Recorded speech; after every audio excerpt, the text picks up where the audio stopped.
The Lost Scriptures, A Journey into the Forbidden Text. Prologue. The whisper of forgotten words in the heart of an ancient library, tucked away in a forgotten corner of Alexandria. Da-da-da-da-da-da-da-da. A young scholar named Elias uncovered a dusty codex, its leather binding cracked with age. The air was thick with the scent of parchment and secrets, and the faint hum of history seemed to pulse from the pages. Elias, a historian of religion with a passion for unearthing the untold stories of the past, had spent years chasing whispers of texts that had been banished from the sacred canons of the world's great faiths. These were not mere books, but relics of human longing, divine mystery, and the eternal quest for truth texts deemed too dangerous, too radical, or too inconvenient to be included in the scriptures revered by millions. As he opened the codex, its pages brittle under his careful fingers, Elias knew he was about to embark on a journey that would challenge everything he thought he knew about faith, history, and the boundaries of the divine.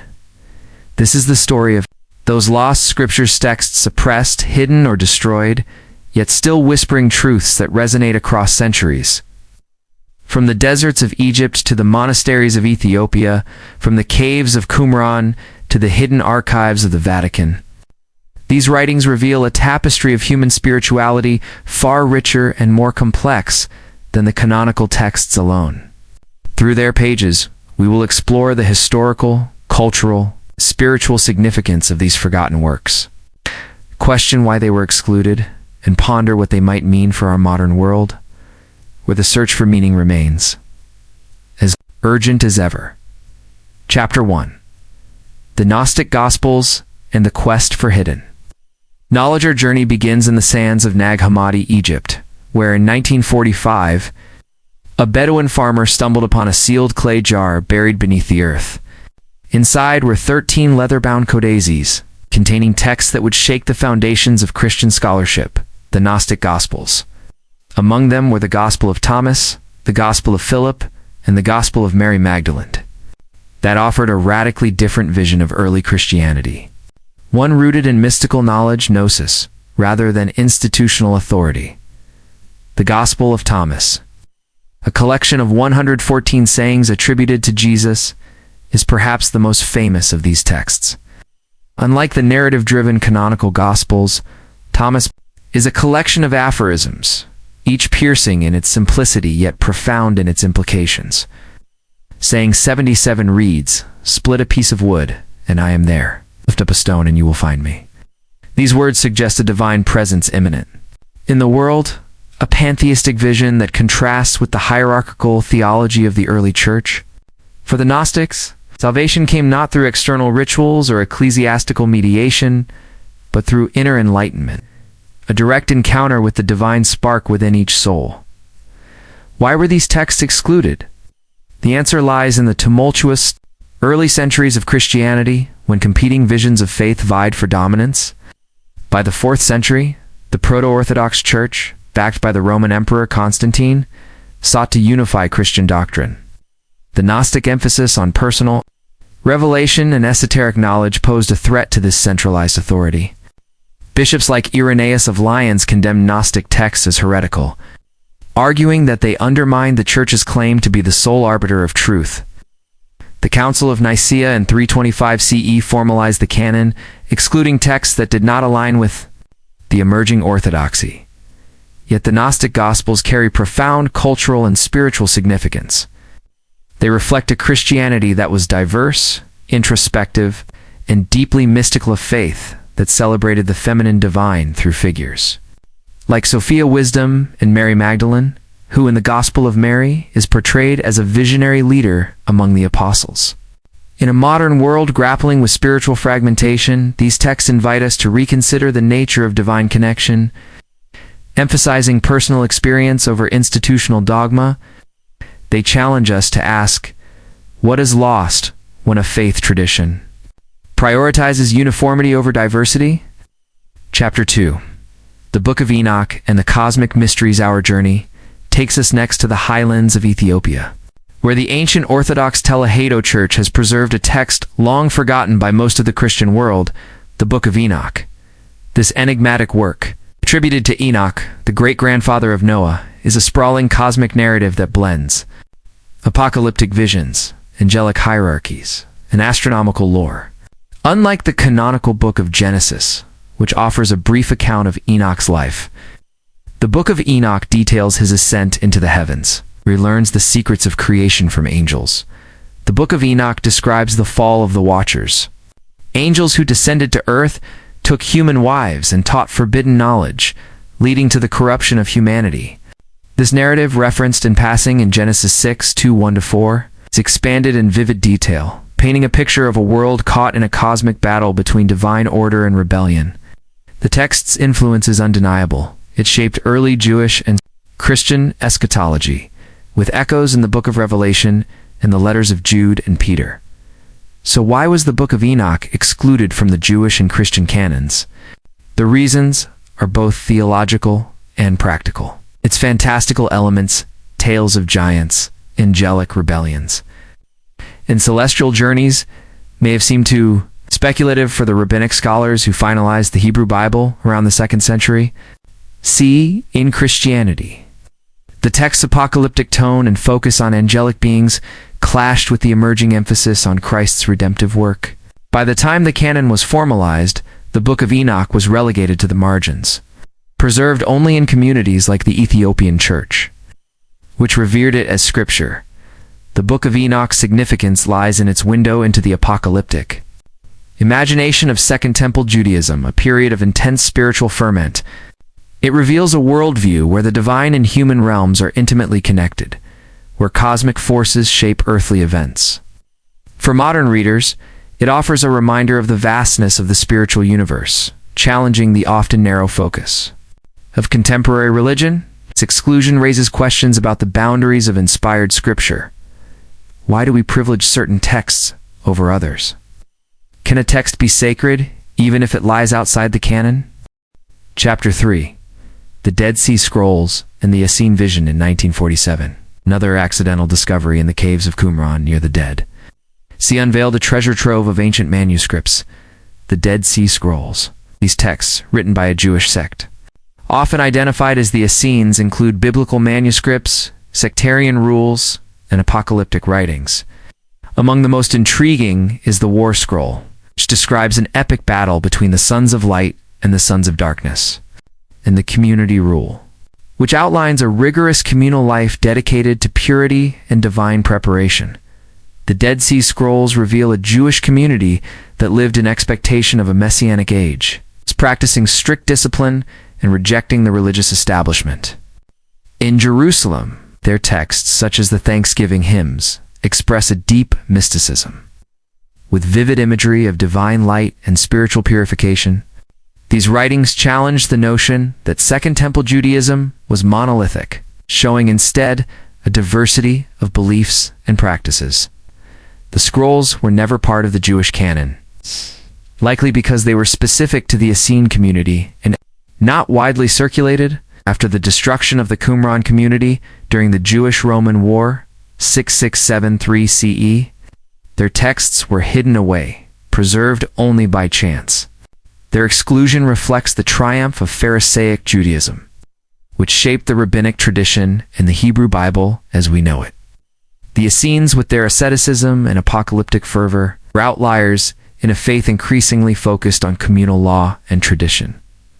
For the modern world, the Dead Sea Scrolls offer a glimpse into a spirituality that was both intensely disciplined and deeply hopeful. They remind us that faith can thrive on the margins in communities that dare to imagine a different world. Their rediscovery prompts us to question the processes by which sacred texts are chosen. Who decides what is orthodox? What voices are silenced when a canon is formed? Chapter 4. The Gospel of Judas and the Betrayer's Redemption among. The most controversial of the lost texts is the Gospel of Judas. Rediscovered in the 1970s in Egypt and published in 2006, this Gnostic text presents Judas Iscariot not as the villain of the canonical Gospels, but as a trusted disciple who fulfills a divine mission by betraying Jesus. In this narrative, Jesus instructs Judas to hand him over, saying, you will sacrifice the man that clothes me," suggesting that Judas's act frees Jesus' divine spirit from his earthly body. The Gospel of Judas challenges the traditional narrative of betrayal, portraying Judas as a figure of tragic necessity, chosen for a role that others could not understand. Its Gnostic framework emphasizes the liberation of the soul from the material world, a theme at odds with the canonical Gospels. Focus on resurrection and redemption through Christ's sacrifice. The text's exclusion from the Christian canon is unsurprising. Its radical reinterpretation of Judas threatened the theological coherence of early Christianity, which relied on a clear narrative of good versus evil. By the 2nd century, Irenaeus and other church fathers condemned the Gospel of Judas as heretical, associating it with the Cainite sect, which revered figures rejected by mainstream tradition. The Gospel of Judas's significance lies in its invitation to reconsider the nature of betrayal, sacrifice, and divine purpose. It forces us to confront uncomfortable questions. Can a betrayer be a hero? Does God's plan include actions that seem morally reprehensible? In a modern context where moral ambiguity is a fact of life, this text challenges us to find meaning in complexity, to see the divine even in the shadows of human failure. Chapter 5. The Nag Hammadi Library and the Feminine Divine returning to. The Nag Hammadi texts, we encounter a recurring theme, absent from the canonical scriptures, the feminine divine. Texts like the Thunder, Perfect Mind, and the Apocryphon of John celebrate Sophia, the personification of divine wisdom, as a central figure in the cosmic drama. In Thunder, Perfect Mind, a poetic monologue, the divine feminine speaks, "I am the first and the last. I am the honored one and the scorned one. I am the whore and the holy one." This paradoxical language captures the complexity of the divine, transcending human categories of good and evil. The emphasis on the feminine divine reflects a broader cultural context in which goddess worship was prevalent. From Isis in Egypt to Asherah in ancient Israel, the Gnostic text's inclusion of Sophia suggests an attempt to integrate these traditions into early Christianity, creating a theology that embraced both masculine and feminine aspects of the divine. Why were these texts excluded? The early church, operating in a patriarchal Roman society, favored a male-centered theology. With God as Father and Jesus as Son, the feminine divine, with its associations with paganism and mysticism, was seen as a threat to doctrinal purity. By marginalizing texts like Thunder, Perfect Mind, the Church reinforced a gendered hierarchy that persists in many religious traditions today. For the modern world, these texts offer a powerful corrective, inviting us to rediscover the feminine aspects of spirituality. In an era of gender equality movements and renewed interest in goddess traditions, the Nag Hammadi texts remind us that the divine transcends human constructs. It's calling us to embrace a more inclusive vision of the sacred. Chapter 6. The Reasons for exclusion and the power of canon. As we reflect on these texts, a central question emerges. Why were they excluded? The process of canon formation was not a neutral act, but a complex interplay of theology, politics, and culture. In Judaism, the canon was shaped by the need to preserve a cohesive national identity after the Babylonian exile and the destruction of the Second Temple. In Christianity, the canon was solidified to unify a diverse movement under the authority of the Roman Church. Texts that challenged institutional control, promoted esoteric teachings, or diverged from emerging orthodoxy were sidelined. Theological reasons were paramount. Texts like the Gnostic Gospels, with their emphasis on personal revelation, undermined the Church's role as mediator between God and humanity. The Book of Enoch's apocalyptic visions were too speculative for a faith seeking to establish clear doctrines. The Dead Sea Scrolls were tied to a marginal sect, irrelevant to the rabbinic mainstream. The Gospel of Judas's sympathetic portrayal of a traitor was simply too radical. Cultural and political factors also played a role. The Roman Empire's support for Christianity under Constantine necessitated a standardized faith that could unify the empire. Texts that celebrated diversity or challenged imperial values were suppressed. The destruction of libraries, the burning of heretical texts, and the marginalization of dissenting communities ensured that only certain voices survived. Yet the exclusion of these texts was never absolute. The Ethiopian Church preserved the Book of Enoch. The Nag Hammadi texts survived in hidden jars. The Dead Sea Scrolls endured in desert caves. These acts of preservation suggest that even those who hid these texts believed in their sacredness, hoping they would one day speak again. Chapter 7. The modern relevance of the lost scriptures. What do these forgotten texts mean for us today? In a world marked by spiritual pluralism, ecological crises, and social upheaval, the lost scriptures offer insights that are both timeless and timely. They remind us that faith has always been diverse, shaped by competing voices and visions. They challenge the notion of a single, monolithic truth, inviting us to embrace a spirituality that is open to mystery and complexity. The Gnostic Gospels, with their emphasis on inner enlightenment, resonate with modern spiritual seekers who prioritize personal experience over institutional religion. The Book of Enoch's cosmic vision speaks to our fascination with the universe and our place within it. The Dead Sea Scrolls call to communal purity and justice, echoes in movements for social and environmental change. The Gospel of Judas challenges us to find meaning in moral ambiguity, while the feminine divine of the Nag Hammadi texts offers a vision of inclusivity and balance. These texts also prompt us to question the authority of canons. Who decides what is sacred? What voices have been silenced in the name of orthodoxy?